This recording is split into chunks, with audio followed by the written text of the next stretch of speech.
Tonight, we descend into the quiet streets of Poitiers, France, in the year 1901, a city of gas lamps, cobblestones, and polite gossip that hides darker truths. Behind a respectable facade, inside a house of whispered elegance, a room held a secret. When police pried open its nailed shutters, they found a woman curled into herself like a fossil, her body caked in filth, her eyes wide with decades of darkness.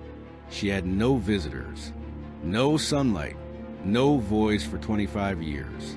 Her name was Blanche Monnier, and yet, within hours, the horror spread to the city like wildfire. Gossip transformed into disbelief, and the question hung over Poitiers sharper than any scandal. How could a daughter vanish in her own home and no one notice?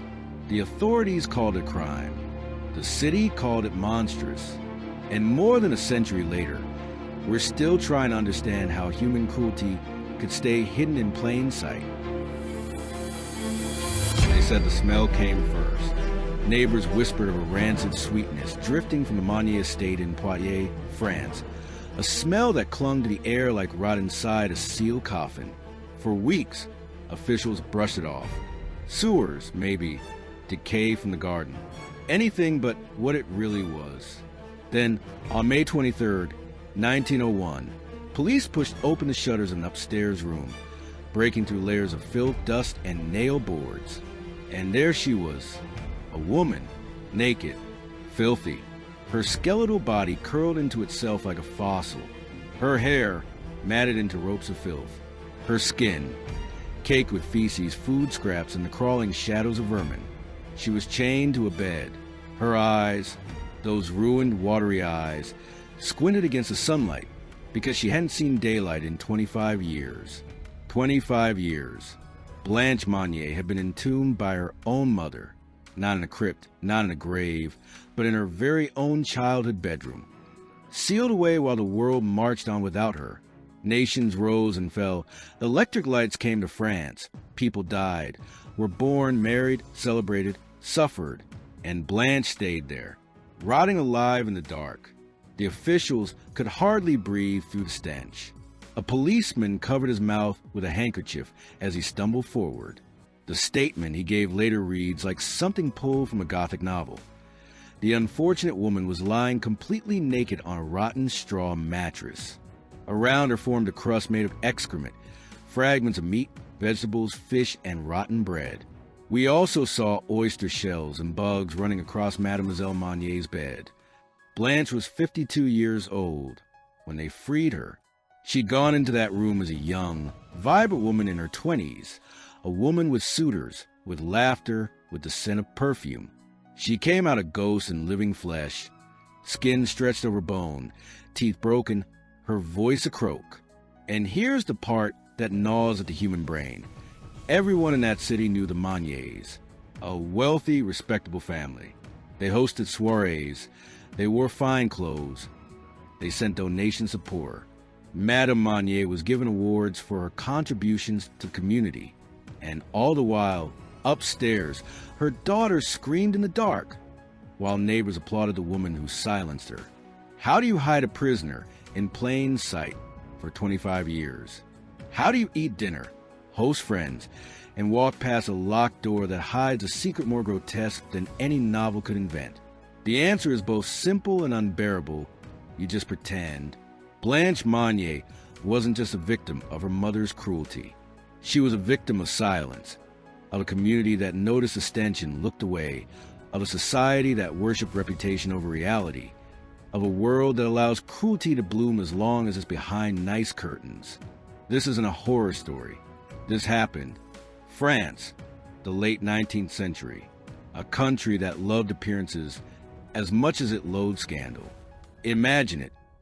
Cobblestone streets rattling with horse carriages, gas lamps flickering against stone facades, perfumed ladies whispering behind fans, and bourgeois families measuring their worth in dinner parties and connections. This was the Belle Époque, the beautiful era. But beautiful is deceptive. Behind the lace and the chandeliers, it was a time obsessed with reputation, suffocating under social codes so rigid that one wrong move could damn a family's name for generations. Poitiers, where the Monniers lived, wasn't Paris with its wild salons and avant-garde freedoms. It was smaller, more provincial, more judgmental. A place where gossip spread faster than the church bells rang. A respectable household was not merely a private affair. It was a performance, a public theater where wealth and virtue were staged daily for neighbors to admire. To fall from grace wasn't just humiliating, it was annihilation. The Monnier family thrived in this environment. Aristocratic, affluent, anchored in their social standing, they cultivated an image of elegance and piety. Madame Monnier, in particular, loved her reputation. She was considered charitable, a woman of refinement, the type to smile generously at paupers while counting her name among the city's most admired. Her home was a symbol of status, its shutters polished, its garden meticulously kept. But appearances in Poitiers, as in most tight-knit towns, weren't just window dressing. They were armor, and armor, by definition, hides something. The late 1800s also carried another poison, the cult of female obedience. Women of Blanche's station weren't supposed to chase independence, or love beneath their rank, or step outside the expectations laid out for them. Marriage wasn't romance. It was economics, a transaction, an alliance. Families like the Monniers arranged unions not out of love, but out of strategy. And a daughter's refusal to follow that script could fracture the carefully constructed illusion of respectability. Think of it like a play where everyone knows their lines, their gestures, their cues. Now, picture Blanche Monnier, a young woman of beauty and spirit, deciding she didn't want to perform her part. She wanted to marry for love. Her choice? A man her mother despised, a lawyer of no fortune, no status. To Blanche, he was the man she adored. To her mother, he was an insult to the family's pride. And in Belle Époque, France, pride meant everything. A daughter's defiance wasn't just rebellion. It was betrayal, a stain, a slap across the face of the family's name. The city around them kept churning in its rituals. Market stalls with fresh bread, train whistles in the distance, Sunday Mass filled with whispers of who wore what. The Belle Époque promised progress, new inventions, art, music, science. But socially, it clung to an iron tradition. And inside the Monnier house, that tradition turned malignant. Blanche's story wasn't just a private tragedy. It was a collision of suffocating culture with a single woman's desire to live freely. The stage was set, and from the outside, the curtains of the Monnier home remained perfectly drawn. Blanche Monnier was not meant to vanish. She was not born a shadow. She entered the world in 1849, daughter of privilege, raised in a house of polished mirrors and strict expectations. Accounts describe her as beautiful, radiantly so, the kind of beauty people noticed in an era when pale skin, delicate features, and a graceful carriage were the currency of social power. Blanche possessed all of that, but she also had something rarer, warmth. Those who remembered her before the darkness said she was lively, clever, spirited, the kind of woman who lit up rooms rather than just decorated them. She could have been the ideal Belle Époque bride, ornamental, dutiful, obedient. But Blanche wanted more than to be an ornament in someone else's parlor. She read. She laughed loudly. She wasn't afraid of wit, wasn't afraid of desire. And when she fell in love, she dared to believe it could matter more than her mother's ledger of acceptable matches. The man she loved was not a prince, not an industrialist, not a titled noble. He was a lawyer, ordinary, modestly situated, respected enough in profession, but lacking fortune, lacking grandeur. And in the eyes of Madame Monnier, that was unforgivable. To her, Blanche's love was vulgar, like painting over fine porcelain with mud. And here's where Blanche becomes more than a victim. She becomes a problem, at least to her family, because Blanche did not simply bow. She did not let the pressure suffocate her dreams. She resisted, and resistance, in a house that worshipped appearances, was heresy. The tragedy of Blanche's life is that she was not extraordinary enough to protect herself. She wasn't a queen, wasn't a rebel writer like George Sand, wasn't an icon with platform. She was just one woman, with one love, living in a provincial city where the walls of tradition were higher than cathedral spires. That made her vulnerable. But still, imagine her before the horror, walking down Poitiers streets, her dress brushing the cobblestones, parasol shading her pale skin. Imagine her voice when she teased her friends, when she argued with her mother, when she whispered to her lover in stolen moments. This is not just a victim locked away. This was a woman who was once vibrant, who breathed deeply, who believed in happiness. And then, imagine her silence. This is the cruelty that twists the stomach. Blanche didn't disappear because fate was cruel or because an accident struck. She disappeared because someone decided she didn't deserve her own life. She was erased deliberately, systematically, hidden away not because she died, but because she dared to live the way she wanted. Blanche Monnier is not just a woman in the room. She is a girl who laughed, who loved, who fought, and who was punished for it. The first disturbance wasn't a scream. It was an absence. Blanche was 25 when she seemed to dissolve from the world, and society, ever polite in its cruelty, invented explanations. Some whispered that she had gone traveling. Others murmured that she had taken ill and was being cared for discreetly. A few, bolder still, suggested she had suffered a heartbreak and chosen seclusion. In a city where appearances mattered more than truth, these half-stories sufficed. But those closest to Blanche noticed something sharper. She didn't just disappear from parties or strolls in the marketplace. She vanished from life entirely. The lawyer she loved kept waiting, bewildered, sending word, asking after her, receiving only cold silence. Friends wondered, wrote letters, knocked on the Monnier door. The response was always the same. Blanche was not receiving visitors. She was delicate, they said, unwell, resting. That was the word, resting. And in the Belle Époque, when mental breakdowns and hysteria were whispered about like family plagues, the excuse carried weight. Society accepted the lie. But lies rot, and rot leaves traces. In Blanche's case, the first real trace was the sound. Neighbors swore that sometimes, late at night, when the city was quiet and the carriages had ceased, they heard something strange from the Monnier estate. Faint cries, a moan, a voice too muffled to be sure. They spoke of it with unease, but never loudly enough to matter, because accusing the Monniers of hiding something unspeakable would be social suicide. Who dared? And then came the smell. By the late 1880s, some neighbors complained of a stench seeping from a house. Thick, putrid, like waste left to ferment in the sun. But the Monniers were untouchable. They were wealthy, generous patrons. Madame Monnier was celebrated. Her explanation that it was old pipes or spoiled food discarded in haste was swallowed whole.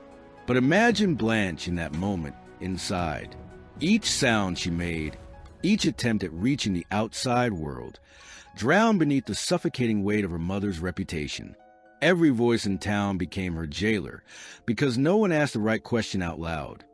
Where is Blanche? Even within her own family, her brother Marcel, the dutiful son, complied with the silence. Whether out of fear, loyalty, or a warped sense of obedience, he aided his mother in sealing Blanche's fate. Her disappearance was not a vanishing act, but a conspiracy of omission. Everyone simply chose not to look too closely. And that's the disturbance at the heart of this case. Not the missing woman, not the faint cries, not even the smell. It was a realization that no one truly wanted to know the answer. Blanche's prison wasn't built only of boards and chains. It was built of cowardice, complicity, and the desperate need to maintain an illusion. The silence of Poitiers was her first tombstone. There's something perversely fascinating about how Blanche's absence dissolved into background noise. 25 years. 25. Entire governments rose and fell while she sat chained in her private purgatory. Children were born, grew up, married, and started families of their own, all within the time Blanche wasted away in darkness. And still, the Monnier family continued attending soirees, tipping their hats at neighbors, playing a gracious host while upstairs her daughter's body shrank into a skeleton. But here's the thing.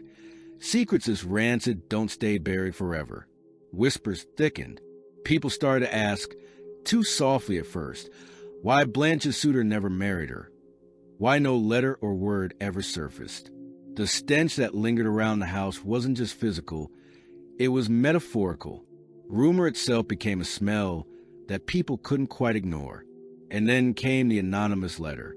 In May 1901, the Paris Attorney General received a message that could have been scrawled by the hand of guilt itself. I have the honor to inform you of an exceptionally serious occurrence.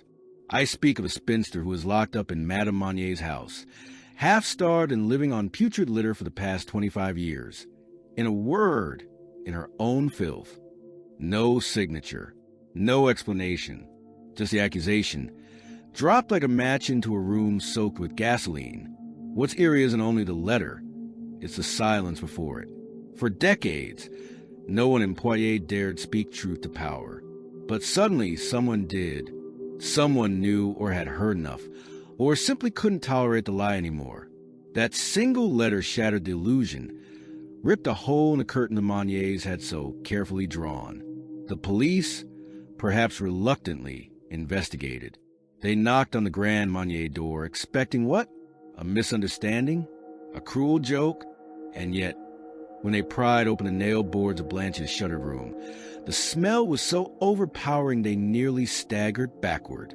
Then they saw her. The neighbors who had once looked away now swarmed in fascination and disgust. The newspapers erupted, branding it the Affair of Poitiers. Stories spread across France, and people devoured every grotesque detail. Blanche naked on straw, covered in vermin, teeth rotting, bones protruding. The image of the sequestered woman was splashed across headlines, not as a victim, but as a spectacle. And here lies the cruelest paradox. Blanche Monnier, hidden for 25 years, was suddenly exposed to everyone. Her suffering, ignored in silence, was now consumed as entertainment. She became infamous, not for her beauty, her wit, her defiance, but for the horror of her captivity. The mystery deepened not in what had happened. It was obvious, but in why. Why would a mother lock away her own daughter? Why would a brother obey? Why would an entire city turn a blind eye for a quarter of a century? The horror wasn't Blanche's prison alone. The horror was realizing that the walls of that prison extended far beyond the Monnier house. The police investigation into Blanche Monnier's confinement was less an inquiry than a grim unpeeling of human depravity. Officers found the room itself to be a tomb masquerading as a chamber. 25 years of darkness had created a microcosm of rot. Mold coated the walls. The mattress had fused into the floorboards, and insects had claimed dominion. Every object, every scrap of food, every stray hair was a fossilized testament to suffering. They collected evidence. But evidence of what exactly? A crime that seemed obvious and yet almost mythic in its scale. Madame Monnier, when questioned, appeared composed. Her denial was a performance of serenity. She claimed ignorance, suggested Blanche had withdrawn voluntarily, argued that any suggestion otherwise was absurd. Her face, waxen and untroubled, betrayed no remorse. Marcel Monnier, her brother, echoed her statements. The investigation clashed with social expectation. How could a woman of society, a family of standing, perpetrate such horror? Yet the physical reality of the room and the skeletal figure inside made disbelief impossible. Theories emerged as quickly as outrage. Some argued Blanche had been hidden due to madness. Perhaps Madame Monnier feared the scandal of an unsuitable marriage, or imagined her daughter's defiance would bring ruin. Psychoanalysts, though nascent at the time, speculated on obsessive control, pathological maternal cruelty, and even folie douce, the shared psychosis of mother and son conspiring against reality. Others suggested financial motive. Blanche had been an heir to family fortune. By keeping her confined, Madame Monnier could maintain the estate and prevent inheritance disputes. Yet nothing in the Monniers' history suggested dire economic strain. Indeed, wealth had never been an issue. This theory held some traction in newspapers eager for sensational explanation, but lacked substance beyond speculation. There was also the darker, more haunting possibility: pure sadism. Perhaps the act was not rooted in logic, inheritance, or propriety, but in an almost artistic cruelty, a psychological theater in which Madame Monnier authored every detail, orchestrating 25 years of isolation, human suffering, and decay. The notion is grotesque and absurd in the extreme. Yet when confronted with the room with Blanche's eyes, it becomes chillingly plausible. Police debated legal action. Could a mother be charged for imprisoning her own adult daughter? The case seemed open and shut in terms of evidence, but human compassion faltered against questions of intent, sanity, and culpability. Madame Monnier's social position complicated prosecution. Witnesses' statements were scattered, unreliable, and hesitant. Neighbors confessed they had suspected but never acted. The investigation revealed not only the crime but the collective blindness of a community that valued civility over life. Newspapers fueled public hysteria with lurid details: the rotting food, the chains, the insects. Experts weighed in on hygiene, on madness, on the limits of maternal control. Scholars, psychologists, and legal minds offered conflicting theories, none entirely satisfying. The investigation itself became a mirror reflecting the unease of society confronted with its own moral failures. The room Blanche had lived in for decades became a symbol of twisted authority, unchallenged social structures, and the limits of empathy. Each theory, be it obsession, madness, greed, or sadistic artistry, revealed as much about those speculating as it did about the Monniers themselves. Then came the confrontation that shattered the Monnier facade entirely. When authorities finally forced the boards open and dragged Blanche into sunlight, the illusion of propriety collapsed. 25 years of control, silence, and carefully maintained appearances crumbled in the glare of daylight.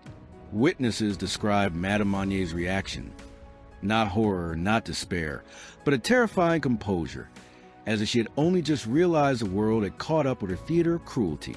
Her demeanor was unsettling, calm, almost proud, like an artist unveiling a masterpiece.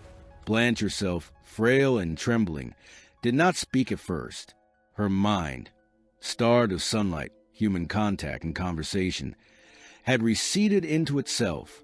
The doctors who examined her found her emaciated to the point of skeletal fragility, malnourished beyond comprehension, and psychologically shattered. Her body was a map of 25 years of neglect. Her voice, when it came, was a whisper, barely intelligible, yet each syllable carried the weight of uncountable suffering. Public outrage erupted. Newspapers called for justice, yet the judicial system hesitated. Madame Monnier was arrested but released shortly after on the grounds of mental instability and age. Marcel Monnier, her accomplice, fared similarly. Legal scholars debated whether imprisonment had violated statutes or simply exposed the limits of what law could punish when the crime was cloaked in domestic normalcy. Then came the most bizarre twist. Some locals claimed Blanche had been partially willing at times, that her mother's actions were motivated by concern rather than malice. This insane suggestion spread in certain papers as a counter-narrative, muddying the waters between horror and rationalization. The idea that a woman could be complicit in her own imprisonment is as repulsive as it is unbelievable. Yet in the frenzy of public debate, it gained traction among those desperate to preserve the Monnier reputation. Psychologists at the time began to speak openly of the long-term trauma, the disorientation, the severe PTSD, the social alienation Blanche would endure. Doctors predicted she might never fully recover. And indeed, she spent her remaining days in care of relatives, never fully reintegrating, a living monument to cruelty that could not be erased. For the authorities, the turning point wasn't just uncovering Blanche. It was realizing that no legal framework existed to properly punish such a prolonged, domestic, invisible horror. The law could prosecute a single violent act, a public murder, or overt abuse. But decades of private, sanctioned cruelty? The system faltered. It buckled under the weight of something profoundly human, yet horrifyingly abnormal: the quiet, invisible orchestration of suffering. The case exposed the limits of law, morality, and social conscience. It was not only a tragedy for Blanche, it was a societal rupture, a mirror held up to a world that valued appearances above the living, above decency, above human survival. Officially, the case ended with Blanche's liberation and Madame Monnier's brief detention.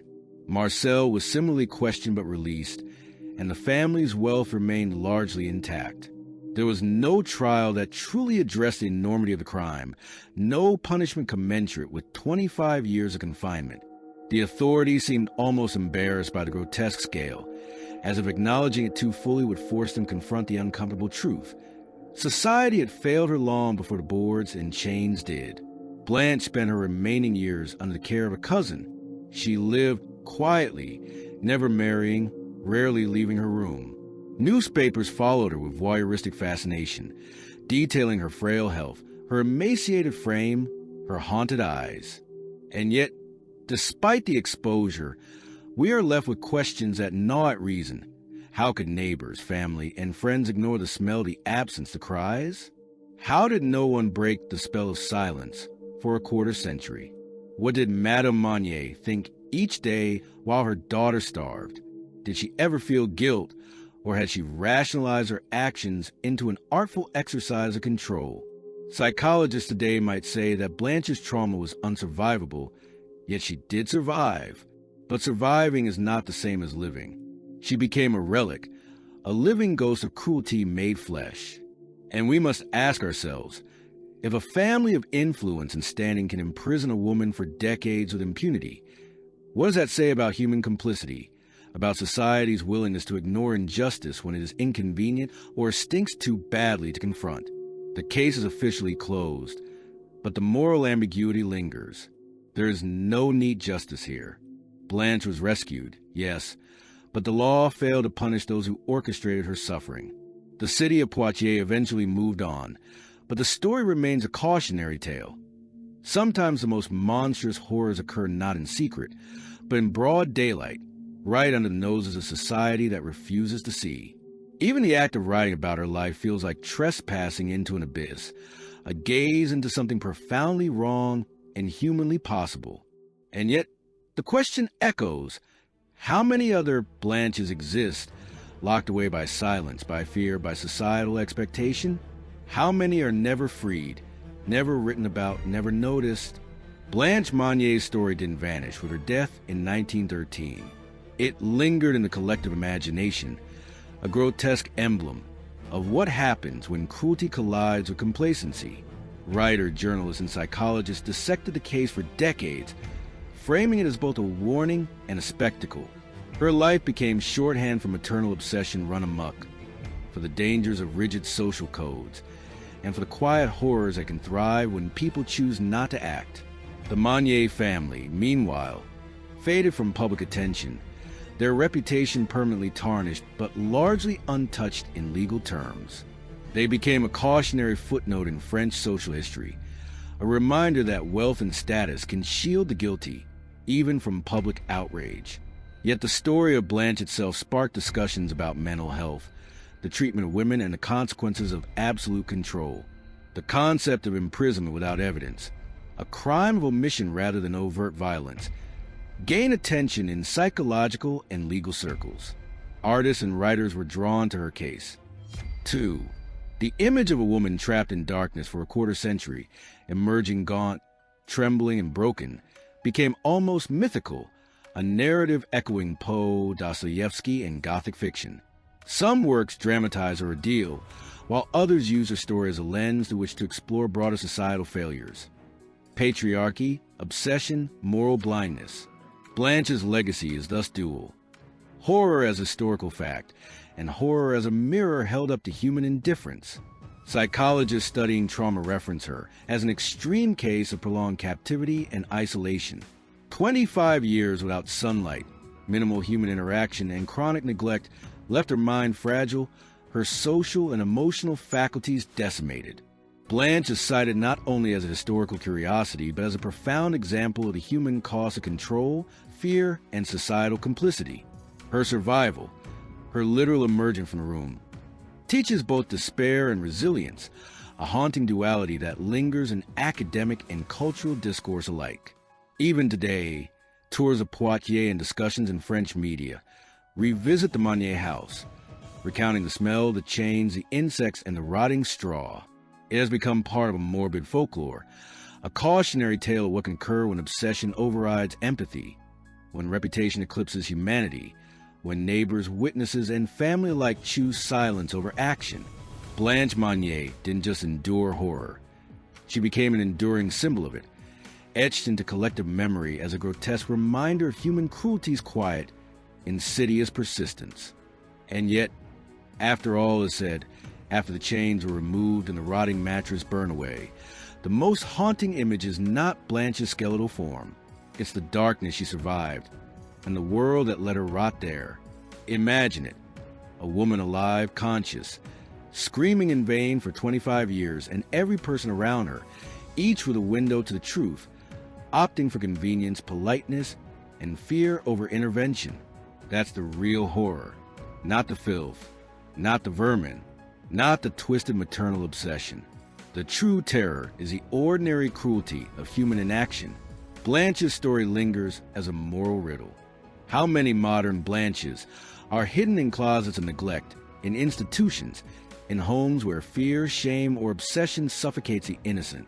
How many remain unseen because the world is too polite, too scared, too enamored with reputation to act? Her story isn't just a historical curiosity. It's a mirror held to anyone who glances away when suffering is visible but inconvenient. And there's an irony so sharp it cuts the breath. Blanche, once vibrant and defiant, became a symbol of weakness precisely because the world treated her humanity as expendable. Yet surviving her ordeal made her unknowable, both ghost and witness, victim and symbol. She never spoke of the years in her prison, not in a way that history recorded, but the silence itself screams. Her endurance challenges the limits of what the human body and mind can withstand, and it mocks the legal and social systems that failed her. In the end, we are left staring at a room that no longer exists, at a woman who no longer walks among us, and at a story that refuses to let us look away. Blanche Monnier's tale is more than cruelty. It is a lesson, a warning, and a nightmare wrapped in sunlight. It asks, in a whisper that is louder than any headline, how far would you go to maintain appearances? How long could you tolerate injustice before you acted? And if you do nothing, if you look away, how complicit are you? Somewhere in the quiet of history, the echoes of her suffering remain. They whisper through time, reminding us that horror does not always lurk in shadows. It sometimes sits openly, waiting for the world to notice, and too often, the world chooses not to.